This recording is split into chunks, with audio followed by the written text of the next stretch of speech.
Hello, ladies and gentlemen. So last pod we worked on understanding and identifying the elements of a story.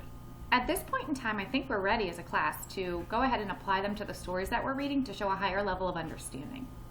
So the essential question is, how do the elements of a story interact?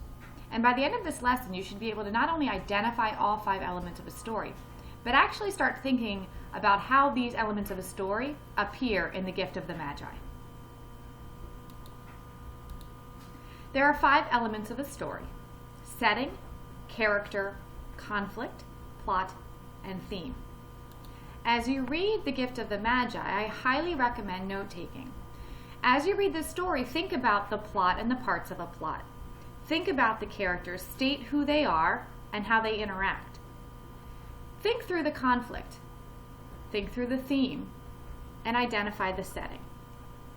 As review, the setting is the where and the when the story takes place, or the place and time of a story. So as reading Gift of the Magi, where does the story take place? And what is the timing of the story? As you read the Gift of the Magi, who are the characters? Who is the main character?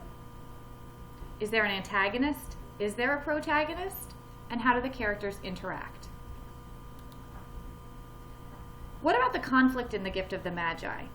Is it internal conflict, external conflict, man versus self, man versus nature, or man versus society? Plot. You did do an activity on this last week, however, think through the plot. How do the characters interact with the plot? How does the setting interact with the plot? How does the conflict affect the plot? And think about the specific parts of a plot and how the characters, the setting, and the conflict drives this. Finally, you're going to ask yourself, what is the theme of the Gift of the Magi? The author wants us to learn something from this heartfelt story. Well, what is it? What message should we walk away from this story having learned?